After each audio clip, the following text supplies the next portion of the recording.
Hi, I'm Andrew Wallace. Welcome to the We've Got a Problem podcast, where each week we explore inspiring stories of struggle, success, and solutions to prevalent problems and how our guests have turned a problem into an opportunity. This week I'm talking to Alan Stevens, who's a profiling and communications specialist who helps individuals, families, teachers and students, business owners and team leaders, as well as sales teams to read other people, to understand what makes them tick so they can build stronger relationships and more effectively communicate. Alan, thank you for joining me on the show. How did you get into this business of reading people? Well, mainly because I was dreadful at it. And a lot of people will probably tell you the same thing, that they find it difficult to read people. I'd been through 2 divorces, a lot of broken relationships, business partners who emptied the bank out. And you would think that you would learn from all those experiences, but I hadn't. It was when I went through my second divorce that I realised I needed to really step up my game on understanding and reading people. It first of all started with, in 1975, being put in charge of men who were all older than me. I was 23 and my second in charge was 38. Okay. So that's where I realised I had to start. But it was with body language at first in those days, because I think Alan Pease, who was one of the authorities over here in Australia, was the flavour of the month. And so I thought, right, body language is something I need to get into. Then in the 80s, I started looking at psychometric profiling, where you ask people questions to work out their personalities, Myers-Briggs, DISC and Enneagrams and those sort of programs. Then from there, I realised that I needed more understanding. I looked at NLP, which was a language we use, neuro-linguistic programming, to elicit responses from people that we're looking for. And in the early 2000s, I was asked to work with a company that taught currency trading and to find out why none of their students made any money, even though they had a professional and brilliant trainer. People were still losing money when they went live trading. So we used psychometric profiling in those days to start with, but people were still losing money. And I realised, talking to a few of the people, that they'd said, well, they tried to figure out what sort of personality they had to have to be a good trader. And I went, no, we need to know yours, because under stress, no matter how well you practice things, you will always revert back to your own personality type. And so I needed a better system. And somebody just said to me one day, you ever looked at reading faces? And that's the thing that got me started. I thought 2 programs together, plus the body language, plus the actual language we use as well. And I created rapid trait profiling. That's, for me, how it all started. Well, so can you give me an overview of how that kind of profiling works? What can you learn from these kinds of things? Well, if you think about the facial features, that might sound a bit woo-woo to some of the people listening today, a bit clairvoyancy, but it's not. If you lift weights, bicep curls, or you do squats or anything like that, you'll build those muscles up because of repetitive movement. Mm-hmm. We also know that everything we feel inside, we express outwardly, our body language, the expressions on our face. So you put those 2 together. When you're concentrating and thinking, you'll pull expressions over and over again, and you'll work the muscles in your face. And so you'll create ridges and crevices. So if I've got your photograph, I've got your personality. So I can read that from your LinkedIn profiles, your website photographs. I know your personality before I even ring you. So I can put a full presentation together, knowing how you like to take the information in. Then when we're talking, I've now got the body language and expressions that give me the feedback. Have I read you right? And are you telling me the truth? Is there something emotionally going on?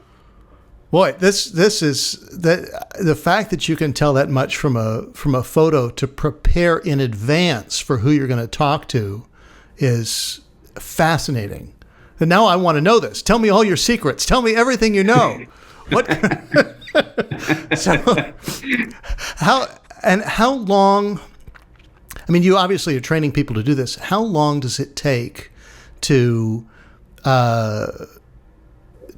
train somebody how to be a more effective reader of faces and people? Well, I've got everything from master programs, starting with, first of all, with online courses. Mm-hmm.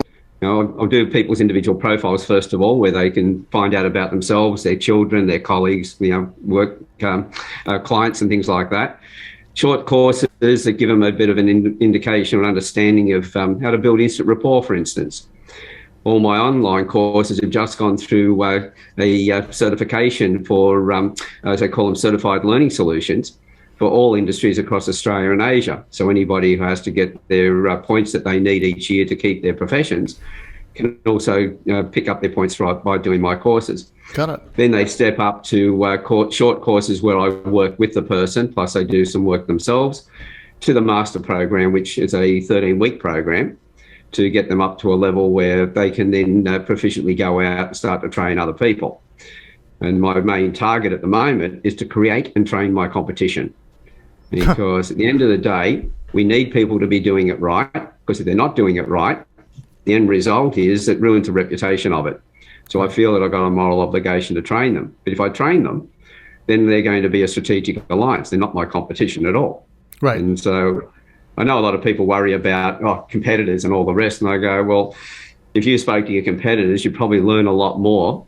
And if you collaborate with your competitors, you'll probably be able to create a lot more, because there's always more clients than all of us can handle. Right. Well, that goes along the same lines as the kind of the Japanese business model, where when you get in business with somebody, you actually kind of buy shares of each other and get into this kind of connectedness thing. So because the industry, I mean, it's not incestuous in a sense, but because of the way that the automobile industry works in Japan, let's say, there are many suppliers who are kind of interlinked with their main corporate companies, but actually a lot of companies will share parts across, so they'll now be owners of each other, and they're not really competitors. Nissan isn't competing with Toyota and Honda other than in the marketplace, but together they're actually forming a kind of more cohesive strategic partnership to get things out there. That's kind of the way I see it. And why wouldn't you want to work in that? If the rising tide elevates all ships, that's it. That's the way to go. Yeah, for sure. Because at the end of the day, if you work with your competitors, the end result is that you learn a lot more, they learn a lot more, and you actually improve the quality of that industry as well. Yeah. And therefore, when you do that, then you can charge more money. The main goal, yeah, for sure. I mean, and to do great business, like you say, there's no shortage of customers. We all have more than we can handle, or I say we, as if I'm already doing this. So tell me, I'm fascinated by the idea of gaining a better and deeper understanding in interpersonal interactions with other people, right? That it's even possible to again tailor your message and figure out what works best when approaching a new interaction, a new sales call, even a new romantic encounter, let's say, right? You say you were horrible at reading other people, got divorced twice. The question is give me an example of how you would tailor your message from something that you'd learned. What can you learn, and how would you alter that message? Well, right at the moment, we're sitting here on Zoom where we can see each other. And yes, I know straight away that you like to analyse things before you make your decisions. So you need the information. There'll be times when you're talking to some people and everything's been going fine, but then all of a sudden they switch off. I guarantee that they've got the personality trait where they just want the overview, the least amount of information. If they were on a mountain peak and you told them they had to get to another mountain peak, all they want to know is where the bridge is. Whereas in your case, you go down the mountain, picking up information, across the valley, picking up more information, and even looking to see whether you want to go up the other side onto the other peak or not. So if you're talking to them and you know that they have that trait, I would, if I was you, I would say to them, look, there's a lot of information here, but what I'm going to do is give you the overview. And they usually wipe the sweat off their brow at that point. They're going, thank God. And you then say, well, look, once I've done that, you can ask all the questions that you want to ask. Right. But if there's something there that you haven't asked that I think you need to know, it's all right if I tell you that then. Now you're in a conversation. You're not talking at them. Right. Because if you're just giving a lot of information, now you imagine if that's a parent and a child. The parent's the one who's analytical and the child thinks they're being nagged all the time. And the parent wonders why the child pulls away from them. If it's in sales, you can talk yourself into the sale and then talk yourself out of the sale because you give far too much information. Yep. So once you learn these skills in any one area, you use them in all areas.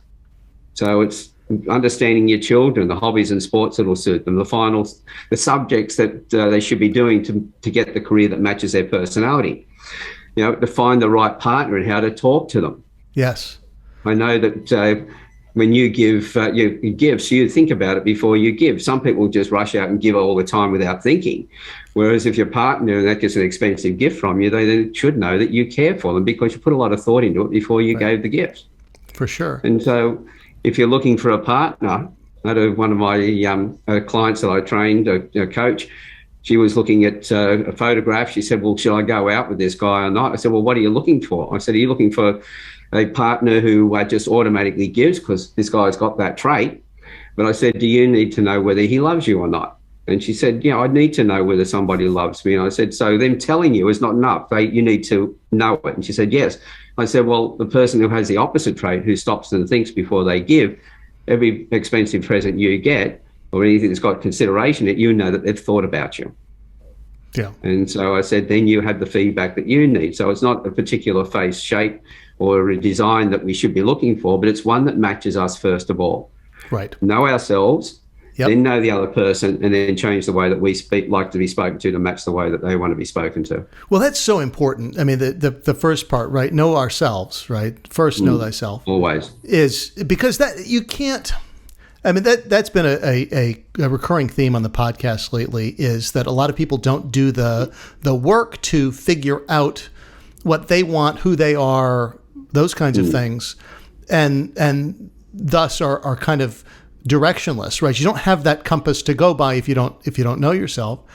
But also understanding what your communication style is, the fact that what you may prefer isn't what somebody else may prefer. Whether it's, like you say, getting just the overview or the analytical perspective or more information, all those kinds of things.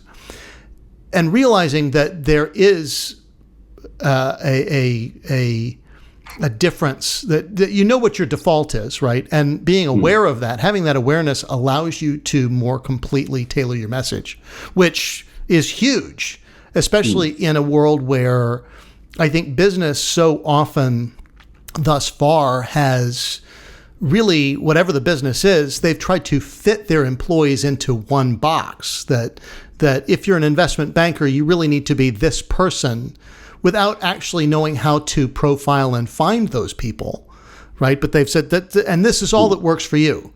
Whereas I conceive that if you did as a manager, did a better job reading your people, you would understand how to get the best out of everybody, regardless of styles, but also to pick the right people up front, not be surprised when you, with a new hire, find out 6 weeks later that it's not who you thought it was, and make those kinds of choices much more quickly, because hey, speed matters in business and in a lot of other industries. Where have you seen the biggest applications for this so far? Oh, well, as I say, relationships are the foundation of everything we do. So these skills are used in all areas of life, in every situation.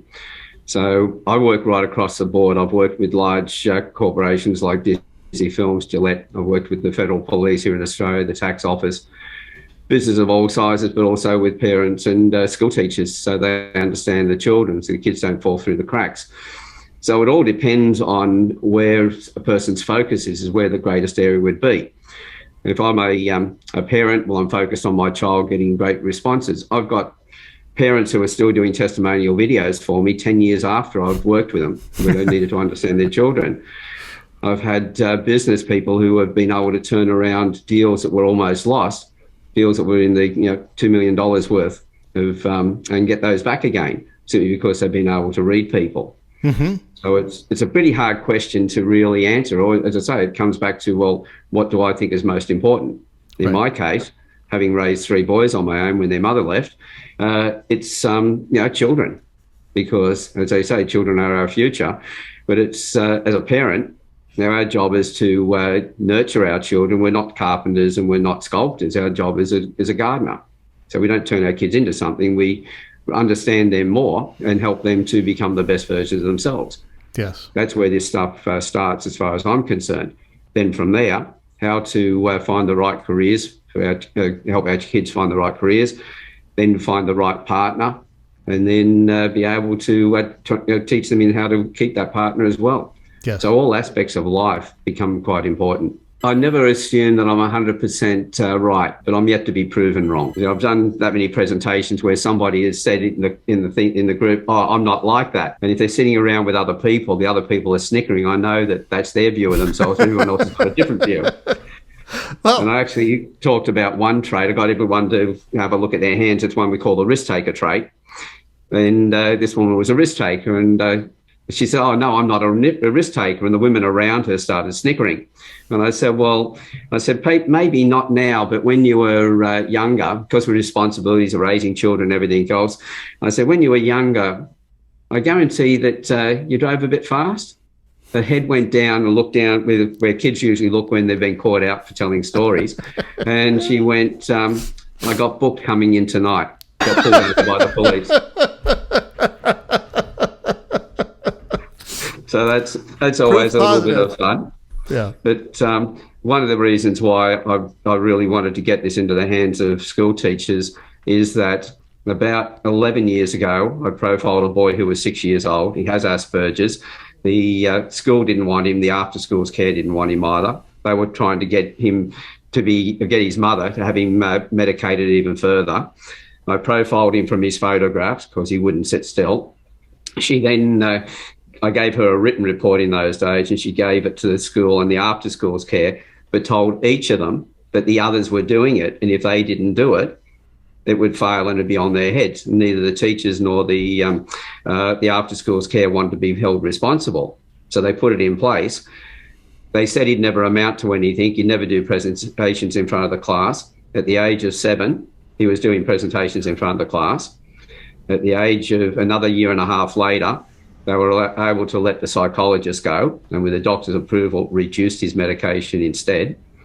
And he's continued to grow, and the conversations he's had with his mother have been brilliant. So as she said, they had conversations they never would have had if he'd been medicated. At the age of 17, he realised that she said she's got a bit of an addiction. When she goes to the petrol station to buy fuel for the car, there's little packets of lollies next to the thing, and she can't help herself. She always buys a few. And she tells her son, these are overpriced. He decided then to go and buy them in bulk, little clip pack bags, the same as they were at the service station, measured them out, sold them at school and made profit, and then realised that the little cans of Coke they were selling at the school were overpriced as well.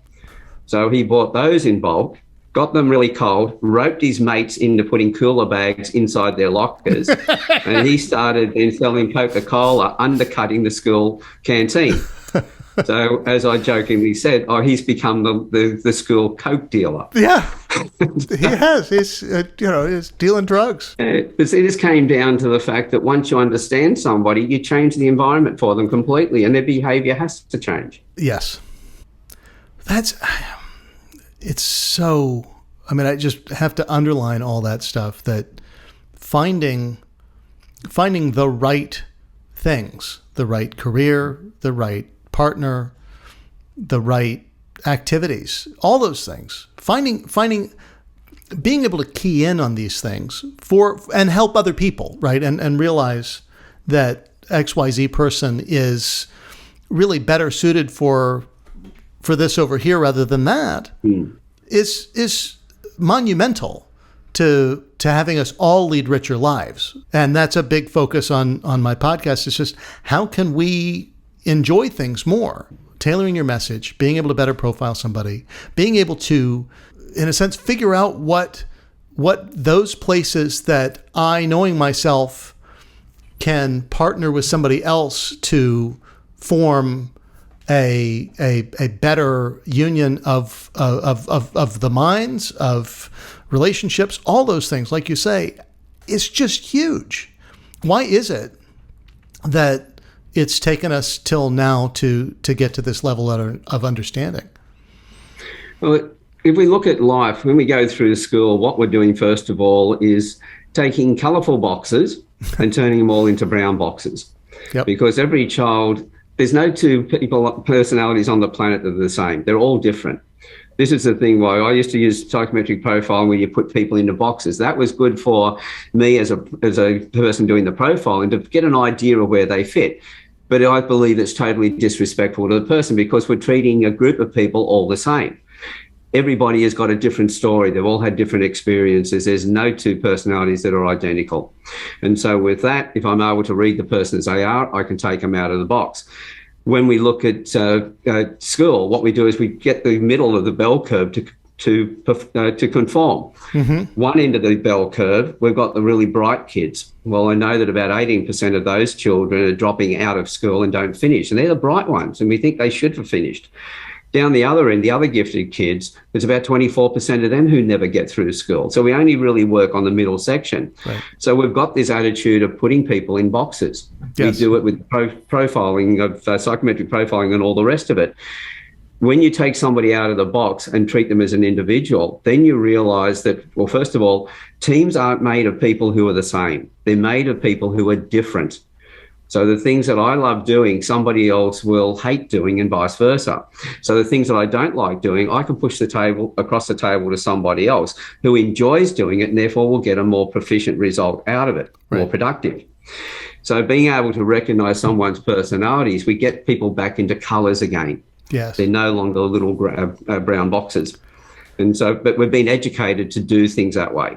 Yeah. But we're now looking after COVID, everything that's happened, we realise that we really need to understand people more effectively, because I don't know about over there, but here in Australia, the greatest number of turnovers was in the management roles during COVID. And the main reason of that was they were managers, they weren't leaders. They didn't know how to manage somebody who was working at home. Right. Because before they had them sitting in a chair, looking at the back of their necks, the back of their heads, and watching their KPIs. Now you couldn't do that. Right. The only way to really build a business is to have loyalty in your staff. And this is why it's imperative for business owners to know their staff, know where their gifts and strengths are, know where their weaknesses come in. And by a weakness, this is when you're under stress, the downside of any trait will come into play. Now, if you've got somebody who's got dramatic appreciation, who is very expressive and is great on stage, great performer, great presenter, when they do stress, they're just as vocal about it. And to everybody else, they come across like drama queens. So realising that every trait's got an upside and every trait's got a downside, but there's no right or wrong trait. It depends on the situation, the environment.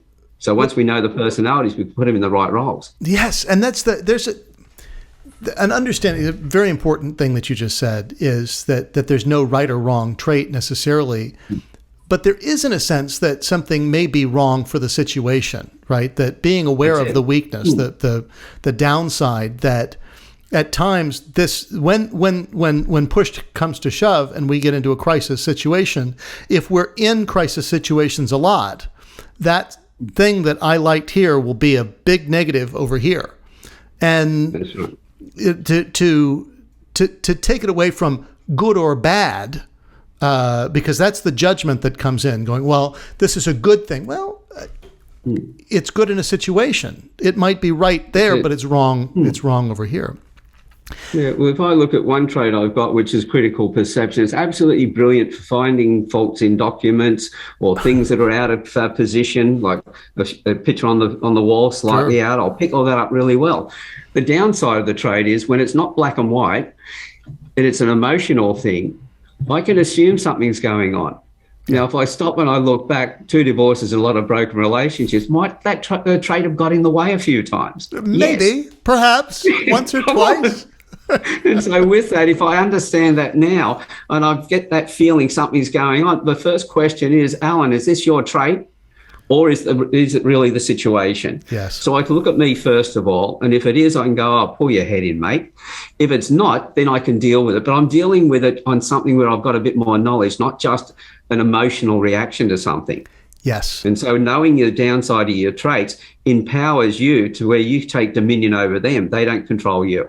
Yes. Yes. And that was one of the things I was really happy to do when I first started doing this, was to find out where all my downsides were, so I could then set my environment up so they didn't get triggered.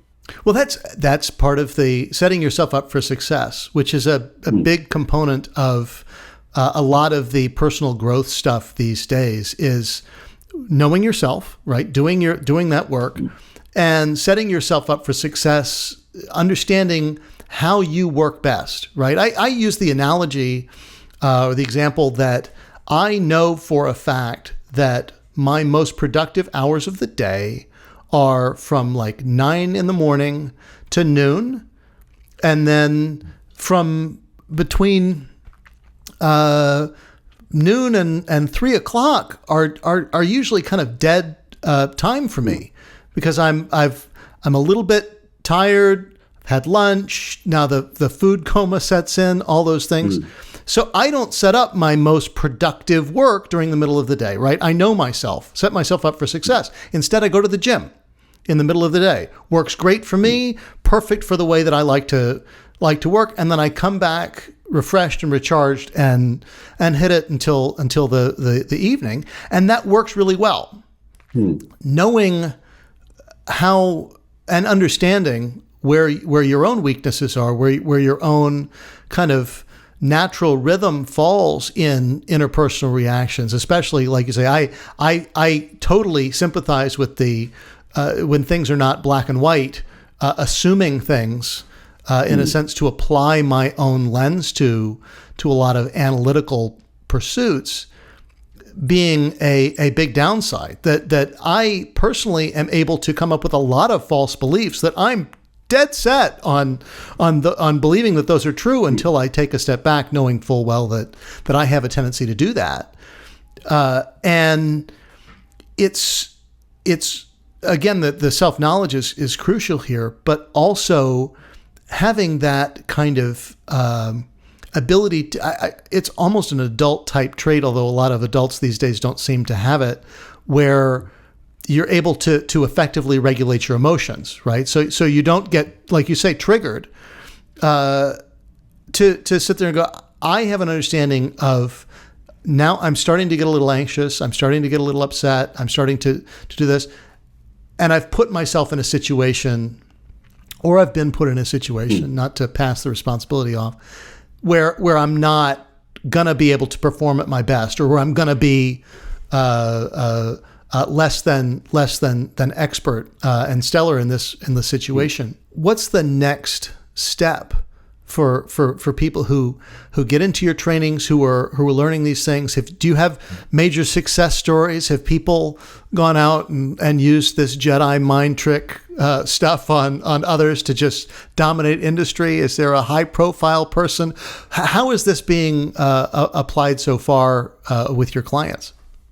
Well, I'll give you an example. One of my clients was doing the master course, and he was telling me that he had a client who was starting to pull back. He just quoted on a new commercial building. He quoted $2 million on it. It was going to be the first of a number of buildings. And his client started pulling back on the deal. They wouldn't go above 1.6 million. And so there was that big gap in between. And I had a look at the faces, got him to share the faces with me, and said, rightio, the one you're talking to about the money, stop talking money. This guy's all about service. His face shows that he likes to give service and likes to receive it. You've just told me this is the first of a number of buildings. So this one's got to be the flagship. It was going to be in the area of childcare. Okay. And so I said, right, talk to him about how it's important that the building have the right presence and everything else to be able to get the clients in, looking after the clients in the right way. I said his business partner isn't about the money, but he's not the one who's controlling things. And his business partner also doesn't like doing long-term projects. He likes to have variety. And this was all from their photographs. And I said, well, with him, talk to him about it's important that if the building is right, they're going to bring more money in faster, which means they'll be able to move on to the next project. And once they've got those projects done faster, they would then be into just bringing the cash in. And so while he was talking to them, he added another $160,000 to his original quote and signed them off on it. Okay. And so that's a sort of typical thing that happens. Another guy in the middle of COVID, he just finished a project with one of his clients. The client said wouldn't pay the full amount. He was saying he didn't have enough money. He wanted a $50,000 discount on the job, and he's cancelling his next project. Well, showed me his faces again. And I said, well, the email you're going to send to this guy, get rid of it. Don't. but instead get in touch with me, because this guy's all about high level of confidence, being the authority, being in charge, and point out to him that it was a great idea that you had actually postponed the second job, because it gave them time to think about it, new ways in which they could put it together, that he would lead the market when COVID was over, and that was worth big dollars. And then to point out to him how it's important that the relationship, because as he knows from the job they've done already, the relationship they had was why they were able to achieve that. The guy got the message very quickly, paid the extra $50,000 and signed them up for the second deal. Okay. That's again, a big win. Huge. It's just talking to the person in the way that they need to be spoken to, and it doesn't matter in what area of life it is. So now I have to take all these courses and get into all the mastery of all these things. Add this to my list. Quit watching Netflix and start watching Alan's trainings. Where can we get more information if we're interested? I mean, is this available beyond the Australia, Asia area? Can I sign up? It's all over Australia, all over the world. So if you just follow my website, which is Alan Stevens, ALAN, and Stevens, STEVENS, .com.au, and that will take you to my website. And if you put in the / and the word FRE, free, FREE, then you'll have access to a free course. This is a gift to you and to all your listeners. So alanstevens.com.au / free, and that will take you off to my training platform where you can jump on that course. It will teach you where the eyes move when someone's sourcing information, plus a couple of traits you can go out and test for yourself. Because I always say to people, we've had a great conversation today. You're really interested in what I'm talking about, but hey, how do you know whether it works? Here's a free course to go and test it for yourself. And if you love that, then you step up to the next one. And I'll give you an example. I gave the free course to a gentleman. He then signed up for what I call a 3-step program. Instead of doing my master program, I said, well, right, go away and check this first of all and do this 3-step program. This is where you do a short course online. Then I do your full profile from your photographs. Then we get together and you share your photographs of people you want to build stronger relationships with. And we go over your profile as well. And we talk about how to actually talk to those individuals. Well, after he did that course, he then told me that he used to work undercover as a narcotics agent. And this was a review he did on the course, saying that he'd spent 2 decades, learning about himself and learning how to read other people. So that when I did the profile for him, which was from 5 photographs, gave him an audio report, which was about 45 minutes. He said there was nothing new in the audio report that he hadn't already learnt over the 2 decades of all that research and staying alive in the work he was doing. But the fact that I could put it in a 45-minute audio, not only equaling everything that he'd done before, but also nuanced it, he then signed up for the master course. Absolutely.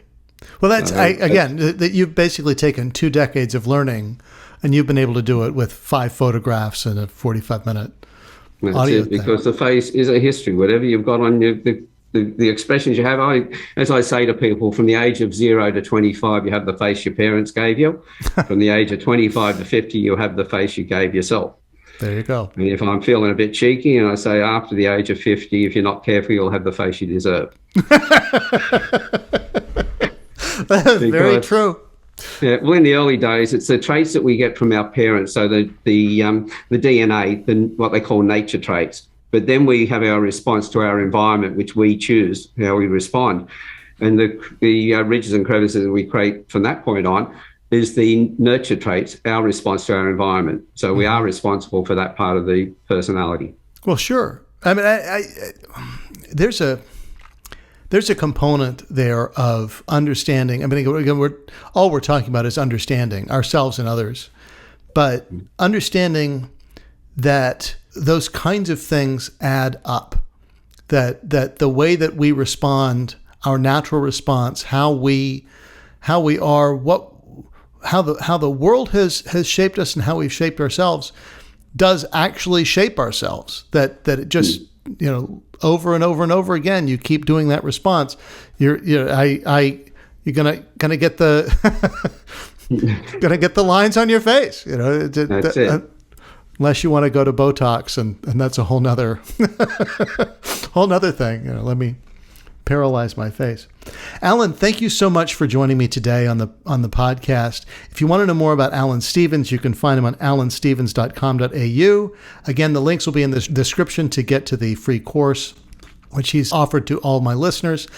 Alan, thank you so much for joining me. I really appreciate it. Until next time, I'm Andrew Wallace, and we don't have a problem. We've got an opportunity.